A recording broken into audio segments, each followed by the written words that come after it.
বাংলা বিভাগ। তোমরা ভালো আছো সবাই? Yes, sir. জি স্যার। আচ্ছা ইয়েস স্যার। আচ্ছা ওকে, ধন্যবাদ তোমাদের। গতদিনে আমি তোমাদের সঙ্গে কি বিষয় নিয়ে আলোচনা করেছিলাম মনে আছে? অতিথি স্মৃতি। অতিথির স্মৃতি। আচ্ছা, অতিথির স্মৃতি নিয়ে তোমাদের সঙ্গে কথা বলেছি। তো আজকে আমরা নতুন সপ্তাহ শুরু করলাম এবং নতুন অধ্যায় নিয়ে কথা বলবো। তবে একটু বিষয় তোমাদের জানিয়ে নিই। আমি সপ্তাহে মূলত তোমাদের সঙ্গে ক্লাস পাচ্ছি চারটি, এর মধ্যে 2টি লাইভ ক্লাস আর 2টি ভিডিও ক্লাস। এই 4টি ক্লাসের মধ্য দিয়েই কিন্তু আমি তোমাদের পুরো অধ্যায় সম্পন্ন করছি। সুতরাং এই 4টি অধ্যায়ের মধ্যে যদি তোমরা কেউ একটি অধ্যায় মিস করে ফেলো, মানে একটি ক্লাস মিস করে ফেলো, তাহলে কিন্তু অধ্যায়টা বুঝতে তোমাদের একটু অসুবিধা হয়ে যাবে। অথবা শুধু লাইভ ক্লাস করেই একটি ক্লাস বা একটি লাইভ ক্লাস করে বা দুটো লাইভ ক্লাস করেই অধ্যায়টা বুঝতে একটু অসুবিধা হবে। আমি এই 4টা ক্লাসকে একটা অধ্যায়ের 4 অংশে বিভক্ত করে নিয়েছি এবং 4 ভাবে আলোচনা করছি। সুতরাং তোমাদের উচিত হবে 4টি অধ্যায়ই বা 4টি ক্লাসই মনোযোগ দিয়ে পড়া, তাহলে তোমাদের অধ্যায় সম্পর্কে ক্লিয়ার একটা ধারণা চলে আসবে। তারপরেও আমরা নতুন বই মনে হয় পেয়েছি অনেকেই। জি স্যার। আজকে থেকে দেওয়া শুরু হয়ে গেছে নতুন বই। তোমরা যারা এখনো বই পাওনি অবশ্যই রিসিপ্ট কার্ড, ভর্তি রিসিপ্টটা নিয়ে বই নিয়ে যাওয়া, প্রতিষ্ঠান থেকে দেওয়া হচ্ছে। তো আমরা আজকে এই সপ্তাহে একটি কবিতা নিয়ে আলোচনা করব। গতদিনে অতিথি স্মৃতি একটি গল্প নিয়ে কথা বলেছি, আজকে আলোচনা করব একটি কবিতা নিয়ে। তো তার আগে বলো, অতিথি স্মৃতি থেকে কারোর কোনো সমস্যা আছে বা প্রশ্ন আছে? No sir. আচ্ছা, প্রশ্ন যদি থাকে অবশ্যই আমাকে বলবা, বা যেখানে বুঝতে পারবে না অবশ্যই সেটা আমাকে বলবা, আমি তোমাদেরকে সেটা আরো ভালোভাবে বুঝিয়ে দেওয়ার চেষ্টা করব ইনশাআল্লাহ। তো অতিথির স্মৃতি থেকে আমি আজকে আর আলোচনায় যাচ্ছি না। আজকে আমরা মূলত নতুন অধ্যায় ধরবেন না। হ্যাঁ বললাম স্যার, অতিথি স্মৃতি থেকে প্রশ্ন ধরবেন না। ধরবো, দু একটা প্রশ্ন ধরবো অনুধাবন হলো, তবে বেশি আলোচনায় আজকে আর করবো না। আজকে নতুন অধ্যায় আলোচনা করবো, দু একটা প্রশ্ন ধরেই আমি নতুন অধ্যায়ে চলে যাবো, ঠিক আছে? আচ্ছা, তো দু একজনকে বলি প্রশ্ন ধরলাম। আচ্ছা, প্রথমেই রোকসানা বলো, কই রোকসানা? জি স্যার, আমি বলেন, প্রশ্ন বলেন। বলো, আমরা পড়েছিলাম অতিথি শ্রেণীতে বেরি বেরির আসামি। বেরি বেরির আসামি বলতে কি বোঝানো হয়েছে ব্যাখ্যা করো, সংক্ষেপে উত্তর দেবা। ভিড়ি আসামি বলতে ভিড়ি রোগের আক্রান্ত ব্যক্তি বোঝানো হয়েছে।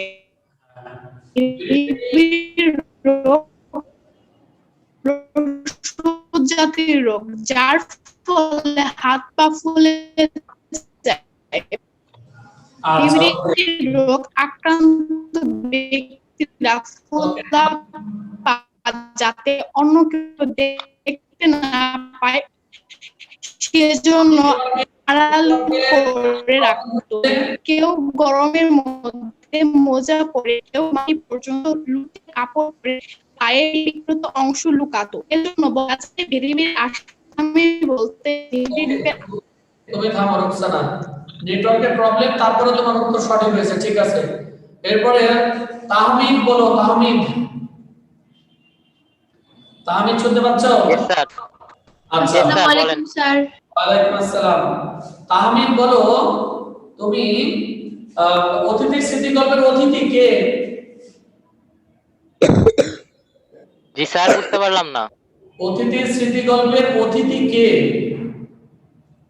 অতিথি হলো শরৎচন্দ্র চট্টোপাধ্যায়ের সাথে যে কুকুরটির দেখা হয়েছিল, এই কুকুরটি হচ্ছে অতিথি। ওকে, ঠিক আছে, সুন্দর। এরপরে আতিক বলো, আতিক, রোল 49। আতিক, আতিক তো আজকে বই নিয়ে গেল তাই না? আতিক শুনতে পাচ্ছ আমাকে? স্যার কি প্রশ্ন ধরছেন আমাকে? আচ্ছা, আতিক শুনতে পায় না। হাফসা শুনতে পাচ্ছ আমাকে? স্যার। Yes sir. হাফসা বলো, তুমি বলবা বকশিশ পেল সবাই, পেল না কেবল অতিথি, সংক্ষেপে ব্যাখ্যা করো। স্যার মানে শুধু জ্ঞানমূলক অংশটুকু বলবো নাকি পুরোটুকু বলবো? বুঝি নাই। স্যার শুধু কি জ্ঞানমূলক অংশটুকু বলবো নাকি পুরোটুকু বলবো? জ্ঞানমূলক এবং পুরোটা মিলে সংক্ষেপে উত্তর দিবা। মানে আমি প্রশ্ন উত্তর দিলেই বুঝে নেবো যে তোমার বিস্তারিত হবে কিনা। তুমি অনুধাবনমূলক প্রশ্নের উত্তর দাও। Okay sir. Okay sir. প্রশ্নোক্ত উক্তিটি দ্বারা বোঝানো হয়েছে যে অতিথি কুকুর হওয়ায় তার কাছে অর্থের কোনো মূল্য নেই, এই কারণে সে বকশিশ পায়নি। বিদায় নিলেন তখন ছিল আর তার নজরদারি অতিথি করছিল। আর আর তখন সবাই পারিশ্রমিক পেলেও অতিথি পেল না, কারণ অতিথি একজন কুকুর এবং তার কাছে অর্থের কোনো দাম নেই। ওকে, আমি যাকে প্রশ্ন ধরবো সে ছাড়া সকলে মিউট করে রাখবেন। দ্বিতীয়বার কথাটা বলবো না। যাকে প্রশ্ন করবো সে ছাড়া সকলে মিউট করে রাখবেন। আচ্ছা, অতিথি যেহেতু একটা প্রাণী, আর প্রাণীর কোনো অর্থনৈতিক চাহিদা নাই বা প্রয়োজন থাকে না, যার কারণে তার টাকার কোনো দরকার নাই, কোনো পুরস্কার নেই। ল্যাভেন্ডার কে? এই যে ল্যাভেন্ডার এটা বলো তো, ল্যাভেন্ডার কে? তুমি মিউট করে ফেলো, তাছাড়া তোমাকে আমি ব্লক করে দেব। ল্যাভেন্ডার ব্লক করে ফেলো, মিউট করে দেবো একদম, আর যাতে তুমি না খুলো। ওকে, তো বলো তো অতিথির শ্রেণী থেকে আর কোনো প্রশ্ন আছে তোমাদের জানা বা বুঝতে পারছো না এরকম? আচ্ছা ঠিক আছে, ওকে। আমরা আজকে তাহলে নতুন অধ্যায়ে চলে যাই। নতুন অধ্যায়ে নতুন অংশে একটি কথা বলবো। আজকে একটা কবিতা নিয়ে কথা বলবো। তোমাদের প্রথম সেমিস্টার পরীক্ষায় মূলত সিলেবাসে রয়েছে একটি কবিতা, রবীন্দ্রনাথ ঠাকুর রচিত একটি কবিতা। বলো তো রবীন্দ্রনাথ রচিত একটি কবিতায় আছে, কি নাম কবিতাটা? 2 বিঘা জমি। 2 বিঘা জমি, রবীন্দ্রনাথ ঠাকুর, তাই না? বলো তো। জি স্যার। জি স্যার। ঠাকুর। তাহলে আমরা এই বিশ্বকবি রবীন্দ্রনাথ ঠাকুর রচিত একটি কবিতা পাবো, সেটি হচ্ছে 2 বিঘা জমি। মূলত আমরা এই কবিতা নিয়েই আলোচনা করব। তবে আজকের আলোচ্য বিষয় হিসেবে আমি তোমাদের সামনে রেখেছি এই 2 বিঘা জমির কবি পরিস্থিতি আমরা পড়ব, শব্দের অর্থ পড়ব এবং পাঠ পরিচিতি পড়ব। আমরা লেখক পরিচিতি, শব্দের অর্থ এবং পাঠ পরিচিতি এই অংশ নিয়ে আমি প্রথম ক্লাসে আলোচনা করব। এরপরে দ্বিতীয় লাইভ ক্লাসে আমি তোমাদের সঙ্গে মূল কবিতা নিয়ে কথা বলবো, কবিতা বিশ্লেষণ। তৃতীয় ক্লাসে আমি ভিডিও ক্লাসে গুরুত্বপূর্ণ প্রশ্ন যেগুলো অনুধাবন প্রশ্ন হয় সেই প্রশ্নগুলো নিয়ে কথা বলবো, এবং সর্বশেষ চতুর্থ ক্লাসে আমি সৃজনশীল নিয়ে কথা বলবো। অর্থাৎ এই 4টি ক্লাসের মধ্যেই আমি কিন্তু তোমাদের পুরো সপ্তাহে এই 4টি ক্লাসের মধ্যে পুরো কবিতাটা বোঝানোর চেষ্টা করব। তো প্রত্যেকে যদি 4টি ক্লাস দেখো, আমার মনে হয় যে এখান থেকে আর কোনো সমস্যা থাকবে না। আমি তোমাদেরকে এই 2 বিঘা জমির উপরে একটা নোটও দিয়েছি, তোমরা কি সবাই পেয়েছো? Yes, sir. জি স্যার। Yes, sir. নোট ফিক্সারগুলো নিয়ে গেছো, তারা তো অবশ্যই পেয়েছো। আর যারা এখনো নাওনি তারা অবশ্যই এটা সংগ্রহ করবা, কারণ আমি এইটা থেকে আজকের আলোচ্য বিষয় যেটা সেটার উপরে নোট দিয়েছি। আগামী দিনে হয়তো বা প্রশ্নের উপর, এমসিকিউ এর উপর, সৃজনশীলের উপর এভাবেও নোট দেব, সমস্যা নেই। ওকে, তাহলে আমরা রবীন্দ্রনাথ ঠাকুর সম্পর্কে তো জানি, প্রত্যেকেই জানি। রবীন্দ্রনাথ ঠাকুর অতি পরিচিত, যিনি বাংলা সাহিত্যের নাটক, উপন্যাস, ছোট গল্প, প্রবন্ধ, কথা সাহিত্য, তারপরে গান, অসংখ্য সাহিত্যের প্রায় প্রত্যেকটি শাখাতে তার পদচারণ আমরা লক্ষ্য করি, যার ফলে রবীন্দ্রনাথকে বলা হয় একজন দার্শনিক, রবীন্দ্রনাথকে বলা হয় একজন অভিনেতা, রবীন্দ্রনাথকে বলা হয় একজন কবি, রবীন্দ্রনাথকে বলা হয় একজন ঔপন্যাসিক, রবীন্দ্রনাথকে বলা হয় একজন নাট্যকার, রবীন্দ্রনাথকে বলা হয় একজন গীতিকার, রবীন্দ্রনাথকে বলা হয় একজন শিল্পী। এইভাবে কিন্তু রবীন্দ্রনাথকে আমরা সংজ্ঞায়িত করতে পারি। রবীন্দ্রনাথ ঠাকুর একমাত্র বাংলা সাহিত্যে যেটা রয়েছে মহাকাব্য, এই মহাকাব্য তিনি লিখেননি, হয়তোবা ইচ্ছা করে লিখেননি। যদি তিনি ইচ্ছা করতেন তাহলে অবশ্যই হয়তোবা মহাকাব্য লিখতে পারতেন। কিন্তু এই বাংলা সাহিত্যে একমাত্র মহাকাব্য ছাড়া তিনি সাহিত্যের সমস্ত শাখাতে তার পদচারণা রয়েছে, তিনি সেখানে হাত দিয়েছেন, লিখেছেন। তার গানের সংখ্যা প্রায় 2.5 থেকে 3.5 হাজার গানের সংখ্যা রয়েছে। অসংখ্য গান রচনা করেছেন এবং তিনি যে নাটকগুলো রচনা করেছেন ম্যাক্সিমাম নাটকে তিনি নিজে অভিনয় করেছেন। আমরা বিসর্জন নাটকে দেখব, বিসর্জন নাটকে রবীন্দ্রনাথ একই নাটকের 2টি পার্ট নিয়ে অভিনয় করেছেন। কখনো তিনি রাজা প্রতাপাদিত্যের অভিনয় করেছেন, আবার কখনো সেনাপতির অভিনয় করেছেন। রবীন্দ্রনাথের বিসর্জন নাটকে মঞ্চ নাটক সেই সময় হতো। তো এই নাটকগুলোকে তিনি কিন্তু বিভিন্ন দেশের বিভিন্ন মঞ্চে মঞ্চায়ন করেছেন তার অভিনীত নাটকগুলো এবং তার লেখা নাটক। তো রবীন্দ্রনাথ ঠাকুরের আমরা জন্ম দেখেছি সেই কলকাতার বিখ্যাত জোড়াসাঁকোর ঠাকুর পরিবারে। কত সালে বলতে পারো কেউ একজন? স্যার 1861 সালে। তোমাদের 1861। তোমরা মনে রাখবা সবসময় রবীন্দ্রনাথের বাংলায় এবং ইংরেজিতে এই জন্ম এবং মৃত্যু খুব গুরুত্বপূর্ণ। এই দুটা মনে রাখবা। আমরা যদি বাংলায় বলি তাহলে 1800 কত হবে বলতো? 61। সরি, এটা ভুলে গেছি। আমরা একটু এইভাবে লিখি, তার জন্ম যদি আমরা দুটোই মুখস্থ রাখি তাহলে পরীক্ষায় একটা না একটা আসবেই। তাহলে 1861 খ্রিস্টাব্দের 7ই মে, আমরা তো জানি তাই না? 1861 খ্রিস্টাব্দের 7ই মে। ইংরেজিতে এটা বলে, বাংলায় কেউ কি বলতে পারবা? 1268 25শে বৈশাখ। 1268 সালের 25শে বৈশাখ। বৈশাখ। এই দুটো তোমাদের একদম 100% মুখস্থ রাখা দরকার। রবীন্দ্রনাথ ঠাকুর 1861 7ই মে অথবা 1268 সালের 25শে বৈশাখ সেই বিখ্যাত কলকাতার জোড়াসাঁকো ঠাকুর পরিবারে জন্মগ্রহণ করেন। তার বংশধররাই ছিল ঠাকুর পরিবার। তিনি পিতামাতার 14তম সন্তান। এটা কি জানো তোমরা? Rabindranath yes sir.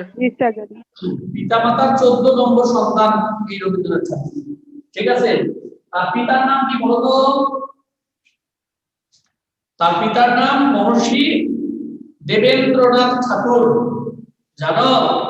তার পিতার নাম হচ্ছে মহর্ষি দেবেন্দ্রনাথ ঠাকুর।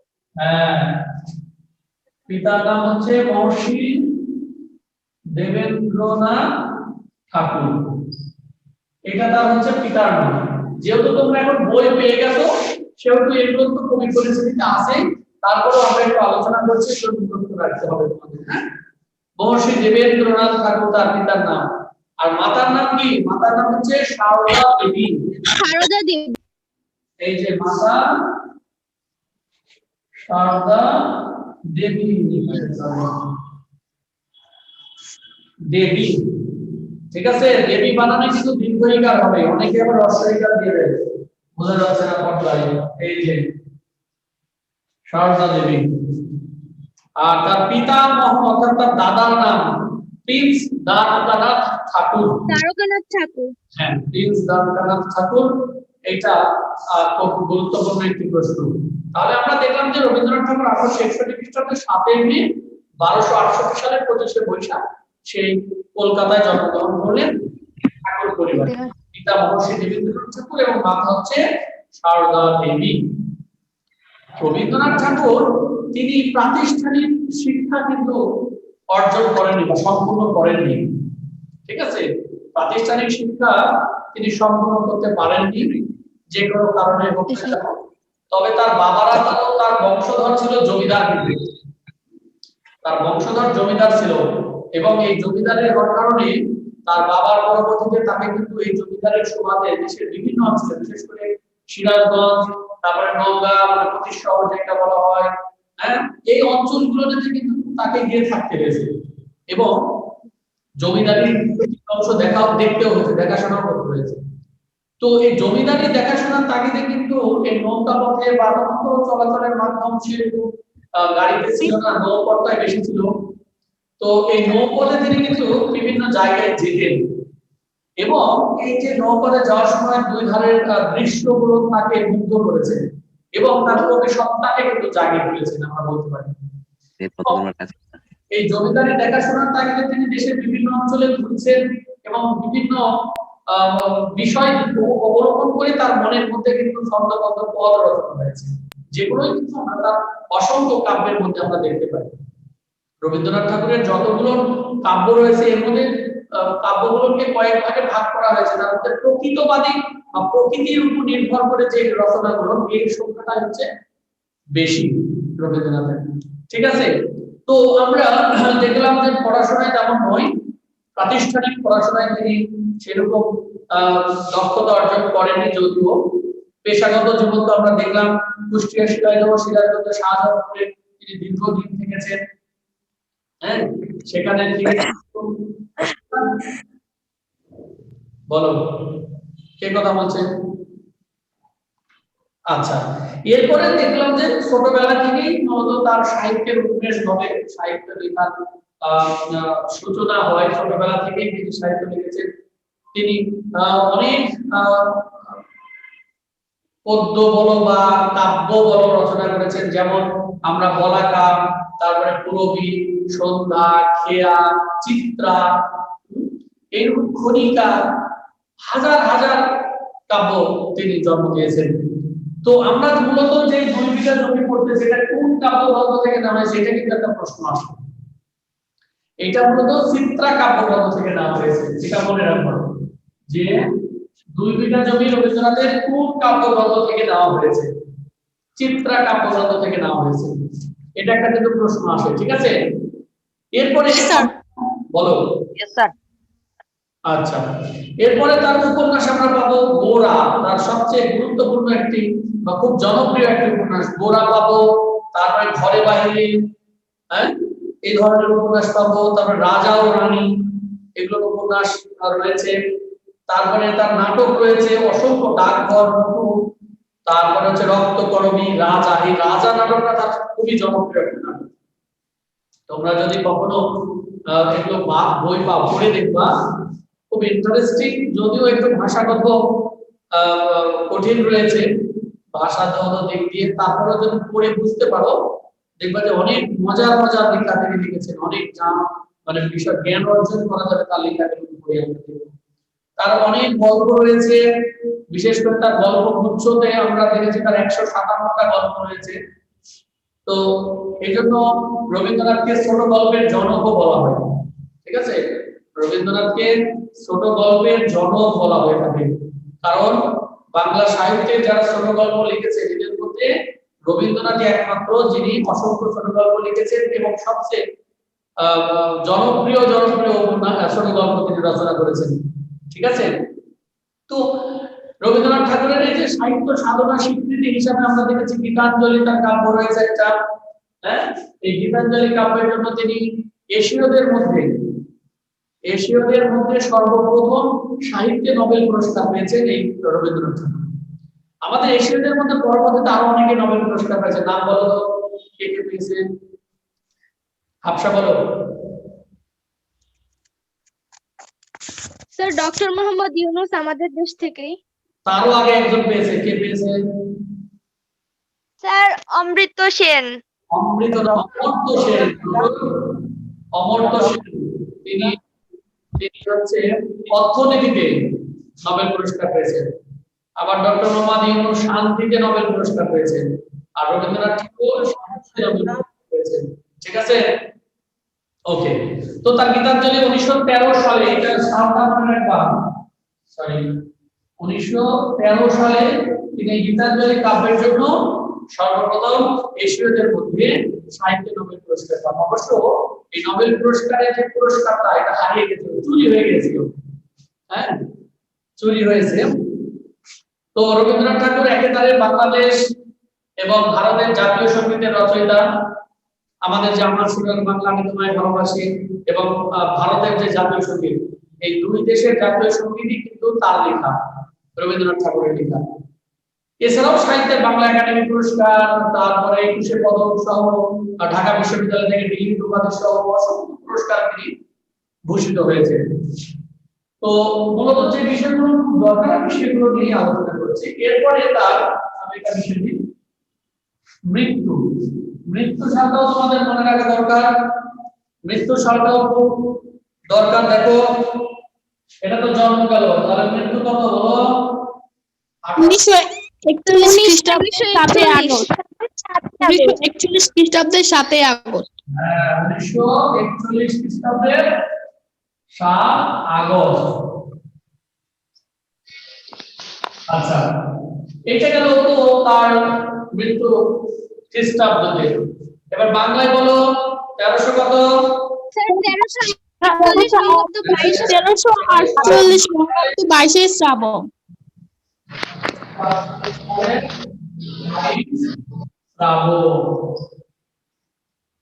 আচ্ছা, এটা তোমাদের একটু আমি সময় দিই। জন্ম এবং মৃত্যু বাংলায় যারা জানো, তোমরা অনেকেই জানো অবশ্যই, কিন্তু যারা জানো না তোমরা একটু দেখো তো, 1 সেকেন্ড 2 সেকেন্ড 5 সেকেন্ড, আমি এরপরে বিষয়টা তোমাদের ধরবো 2-4 মিনিট।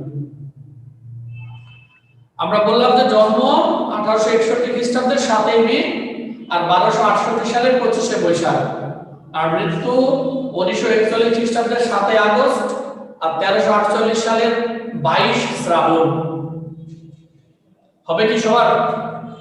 জি স্যার। Yes sir. আমি ধরি 2-4 জনকে।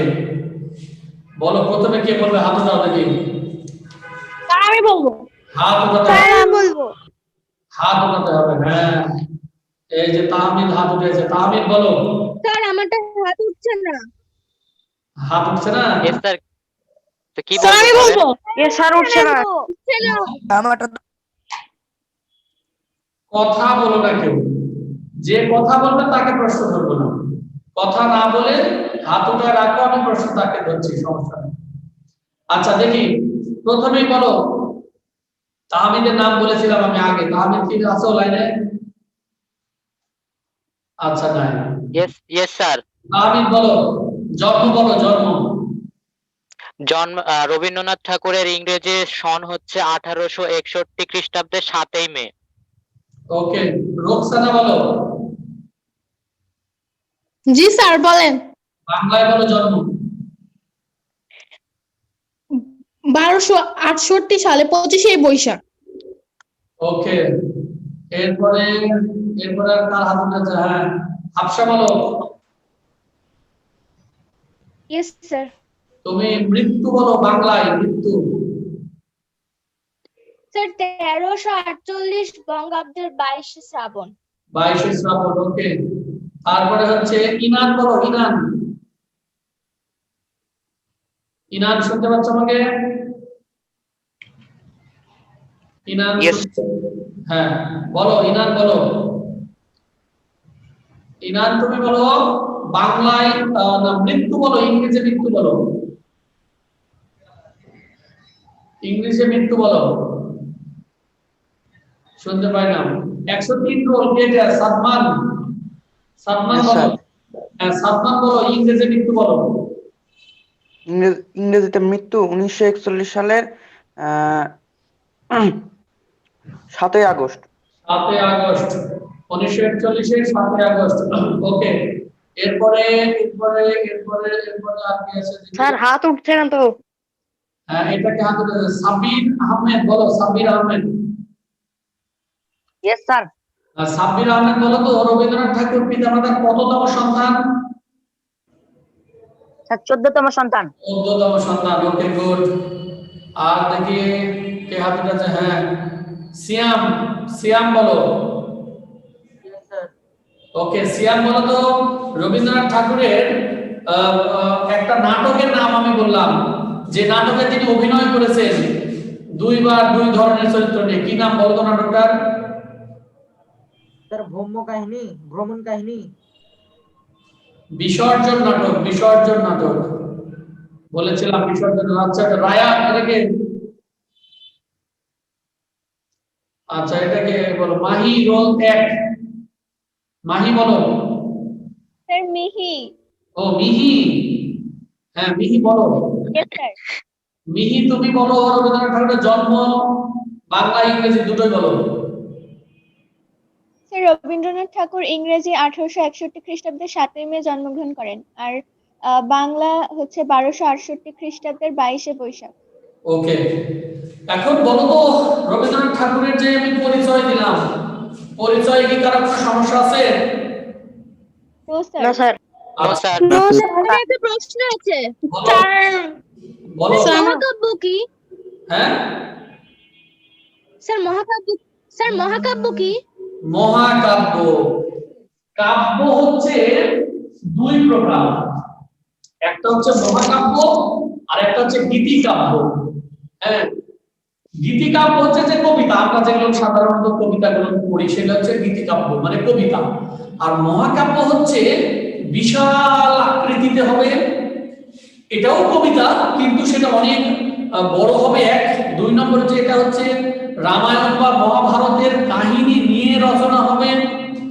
দুই, তিন নম্বরের মহাকাব্যের নায়ক নায়িকা পাত্র পাত্রী থাকবে অসংখ্য।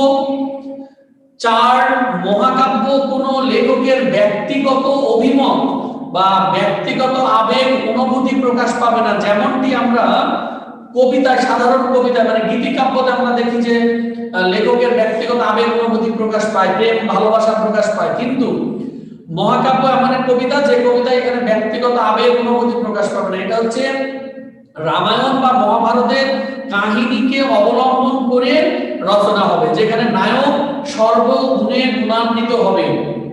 মহাকাব্য হচ্ছে নায়ক সর্বগুণে গুণান্বিত, এটা সবচেয়ে বড় বৈশিষ্ট্য।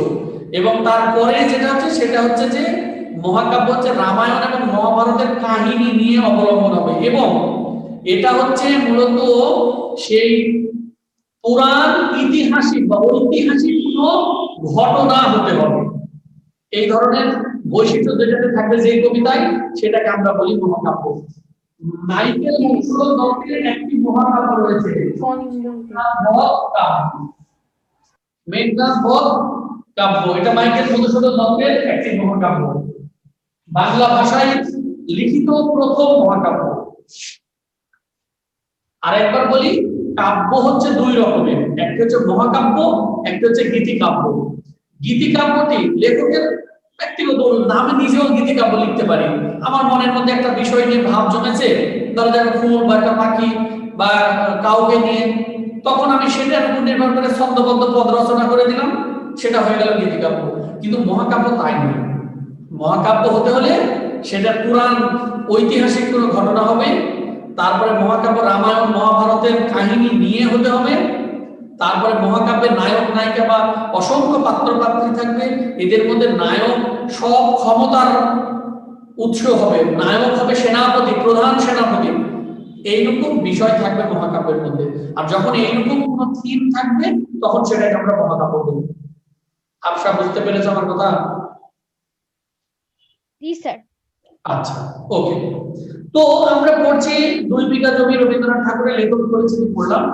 এখন যদি আমরা একটু কাহিনী বিশ্লেষণে দেখি, তোমরা 2 বিঘা জমি কবিতা অনেকে পড়েছো, তারপরেও আমি একটু বলছি যে 2 বিঘা জমি, এখানে আমরা কিছু চরিত্র পাবো। এখানে জমিদার বা ভূস্বামী একটি চরিত্র পাবো, উপেন নামে একটি চরিত্র পাবো, যিনি হচ্ছে দরিদ্র কৃষক উপেন। তারপরে জমিদারদের কিছু প্রজা বা সভাসদদের পাবো।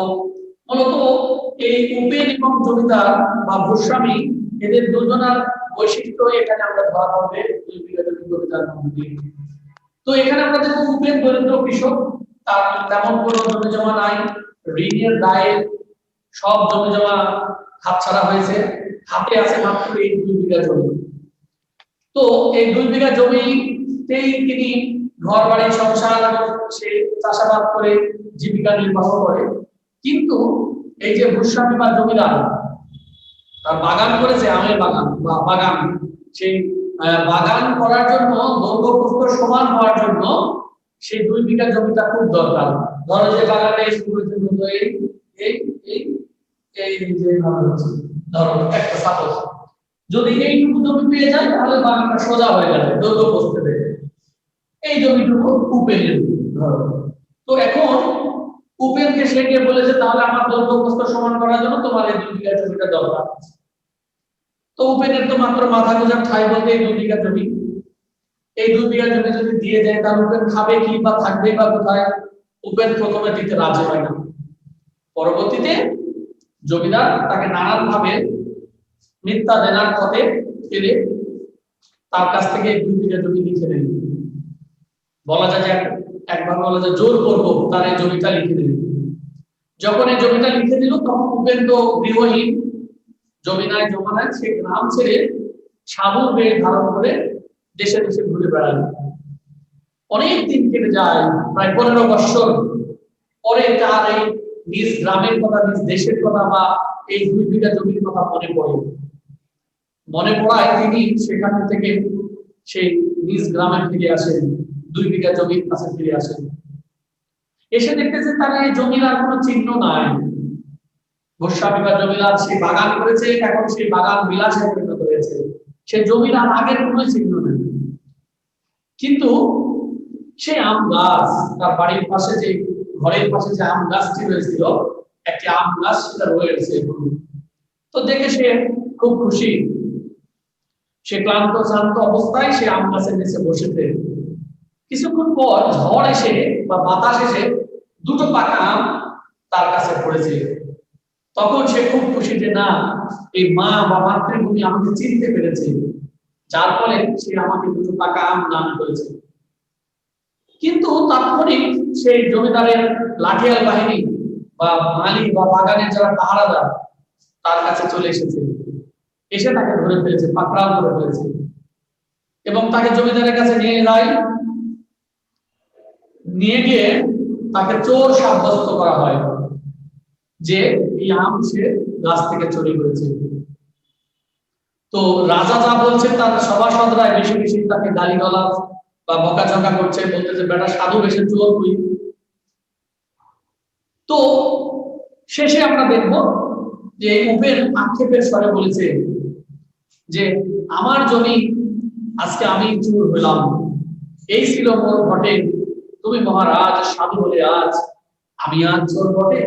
অর্থাৎ আমার জমি মিথ্যা দেনার পর দিয়ে বা মিথ্যা জোরপূর্বক নিয়ে নিয়েছো, আজকে আমার গাছের 2টো আম যখন ঝড়ে পড়েছে, বাতাসে পড়েছে, আমি নিচে তখন আমি চোর হয়ে গেলাম। এটা মূলত উপেনের আক্ষেপ। তো এই 2 বিঘা জমি কবিতার মধ্য দিয়ে লেখক উঁচু এবং নিচু শ্রেণীর একটা যে বৈষম্য মূলত এটা দেখানোর চেষ্টা করেছে। উঁচু শ্রেণী বলতে এখানে ধনিক শ্রেণীদেরকে বোঝাচ্ছে মূলত, আর নিচু বলতে এখানে নিম্নবর্তী বা শ্রমিক শ্রেণীদেরকে বোঝানো হচ্ছে। তো এখানে 2 শ্রেণীর বা উঁচু বা নিচু শ্রেণীর মধ্যে যে বৈষম্যটা ঠিক এটাই তুলে ধরেছে। তবে এই কবিতা পাঠের উদ্দেশ্য কি? কবিতা পাঠের উদ্দেশ্য হচ্ছে শোষক শ্রেণীর নিষ্ঠুর অত্যাচার বা নির্যাতন থেকে এই গরিবদের দুর্দশা যে এইটা যাতে আমরা এর থেকে শিক্ষা নিতে পারি যে তারাও মানুষ, তাদেরকে আমরা কোনোভাবে নিচুভাবে দেখবো না বা কারো অন্যায় করে জোর করব, কারোর কোনো অন্যায় চাপিয়ে দিব না। মূলত এটাই হচ্ছে 2 বিঘা জমির শিক্ষা। তোমরা 2 বিঘা জমিটা বাসায় রিডিং 2বার পড়বা, দেখবে যে অনেক মজার একটি কবিতা। পড়বা, দেখবে যে পড়তে যদি যাও 10 লাইন পড়ার পরে তোমার আর ছাড়তে ইচ্ছা করবে না, আমি পুরোটা শেষ করে লিখবো, এইরকম একটি কবিতা। আর এই কবিতাকে বলা হয় কাহিনী কাব্য। কাহিনী কাব্য রবীন্দ্রনাথের একটি কাহিনী কাব্যের নাম যখনই আমরা বলবো তখন সেটা হয়ে যাবে 2 বিঘা জমি। দেখা যাচ্ছে না এখানে মনে না, এই যে কাহিনী কাব্য রবীন্দ্রনাথের 2 বিঘা জমি কি ধরনের কবিতা? এটা হচ্ছে একটা কাহিনী কাব্য, ঠিক আছে? তো এখানে মূলত শব্দের অর্থ কিছু কিছু আমরা পাবো, বেশ কিছু শব্দের অর্থ রয়েছে, যেহেতু তোমরা বই পেয়ে গেছো শব্দের অর্থগুলো দেখবা। যদি কোনো শব্দের অর্থ কঠিন হয় আমাকে বললে আমি বুঝিয়ে দিব। এখানে একটা পাবো সপ্তপুরুষ। সপ্তপুরুষ বলতে 7 পুরুষ ধরে যেখানে বসবাস করছে সেই বিষয়টা এখানে থাকবে। তারপর ক্রূর হাসে সে বলবে, এখানে ক্রূর শব্দ তো নিষ্ঠুর, হ্যাঁ, নিষ্ঠুর একটা শব্দ পাবো আমরা। কাঙাল শব্দের অর্থ নিঃস্ব দরিদ্র। হেরিলাম শব্দের অর্থ দেখলাম, এখানে আমরা একটা পাবো। তারপরে সমীর শব্দের অর্থ বাতাস, এগুলো তো একদম সহজই। তারপর পারিষদ শব্দের অর্থ, পারিষদ শব্দের অর্থ এখানে বলা হয়েছে মুসাহেব বা পারিষদ অর্থ মুসাহেব, কিন্তু পারিষদ হচ্ছে রাজার সভাসদ, মানে রাজা ছাড়াও যে মন্ত্রী উজির নাজির থাকে এদেরকে বলা হয় পারিষদ। ঠিক আছে? আচ্ছা, তো 2 বিঘা জমি রবীন্দ্রনাথ ঠাকুরের একটি কাহিনী কাব্য। আমি ক্লাসে সামারাইজিং করছি একটু। মূলত 2 বিঘা জমি রবীন্দ্রনাথ ঠাকুরের একটি কাহিনী কাব্য, যেটা চিত্রা কাব্যগ্রন্থ থেকে নেওয়া হয়েছে। এর লেখক হচ্ছে রবীন্দ্রনাথ ঠাকুর। 1861 7 মে এবং 1941 7 আগস্ট এই তার জন্ম মৃত্যু। তিনি অসংখ্য কাব্য রচনা করেছেন, এদের মধ্যে আমরা নাম জেনেছি। এবং তার 2 বিঘা জমি তিনি উপেন এবং গোস্বামী জমিদারদের, অর্থাৎ উঁচু এবং ধনী এবং নিম্ন শ্রেণীর মানুষের মধ্যে যে ভেদাভেদ পার্থক্য, সেটা এই কবিতার মধ্যে দেখিয়েছেন। এবং এখান থেকে আমাদের শিক্ষা অর্জন করতে হবে, যাতে আমরা এই ধনী শ্রেণী কর্তৃক অত্যাচার লাঞ্ছিত না করতে পারি বা না হই, এই বিষয়টাই তিনি এখানে মূলত তুলে ধরেছেন। তো আমরা আগামী দিনে কবিতাটা নিয়ে পড়বো। আজকে যতটুকু আমি আলোচনা করলাম, বলো তো কারো কি কোনো প্রবলেম আছে? No sir. আচ্ছা, ওকে, একজন বলো তো দেখি কে আছে। এটা আতিফ ইমতিয়াজ। আতিফ ইমতিয়াজ শুনতে পাচ্ছ আমাকে? আতিফ ইমতিয়াজ শুনতে পাই না। তারপরে এটাকে খাদিজা। খাদিজা শুনতে পাচ্ছ আমাকে? জি স্যার। আচ্ছা, বলো তো খাদিজা, রবীন্দ্রনাথ ঠাকুরের কোন কাব্যগ্রন্থ থেকে নেওয়া হয়েছে 2 বিঘা জমি? মনে আছে? স্যার আমি পারবো। বলো। স্যার আমি পারবো। আমি পারবো। স্যার আচ্ছা, সবাই পারবা, কিন্তু সবাইকে কি প্রশ্ন আমি ধরতে পারবো? ওকে, চিত্রা কাব্যগ্রন্থ থেকে নেওয়া হয়েছে। তোমরা আগামী দিন এই লেখক পরিচিতি, পাঠ পরিচিতি এবং শব্দের অর্থ, এই যে হোমওয়ার্ক না, হোমওয়ার্ক, লেখক পরিচিতি, তারপরে পাঠ পরিচিতি আর শব্দের অর্থ, এইগুলো থেকে 10টি এসকিউ তৈরি হবে। এটাই এক্সাম। স্যার 10টি বেশি দেন। 20টা দিলাম, তাহলে 20টা। না স্যার, যা আছে তাই দেন। 10টা না, 15টা না, 15টা। না স্যার, 10টাই স্যার। করবে, সমস্যা নেই হ্যাঁ, স্যার। 10টাই দিয়ে রাখেন, যদি কারো বেশি করার ইচ্ছা করে করবে। এটা শুনতে হ্যাঁ, এটাই ঠিক হবে। দিলাম 10টি, বেশি করে লাগবে না। করবা। ওকে, আচ্ছা, তাহলে আমরা 2 বিঘা জমির উপরে আলোচনা করলাম, লেখক পরিচিতি, পাঠ পরিচিতি, শব্দের অর্থ, আর হোমওয়ার্ক দিলাম 10টি এসকিউ। 10টি এসকিউ। বলো তো এখন কারো কোনো প্রশ্ন আছে আমার কাছে এই ক্লাস নিয়ে? স্যার না স্যার। আচ্ছা, এরপরেও যদি কোনো সমস্যা হয় অবশ্যই আমাকে তোমরা বলবা, ইনশাআল্লাহ আমি সেভাবে ক্লাস নেওয়ার চেষ্টা করব। তো সুপ্রিয় শিক্ষার্থী বন্ধুরা, তোমরা সকলে ভালো থাকো, সুস্থ থাকো। আবারও দেখা হবে, আবারও নতুন ক্লাস নিয়ে। আসসালামু আলাইকুম স্যার। আসসালামু আলাইকুম স্যার। আসসালামু আসসালামু আলাইকুম স্যার। আলাইকুম স্যার। আসসালামু আলাইকুম।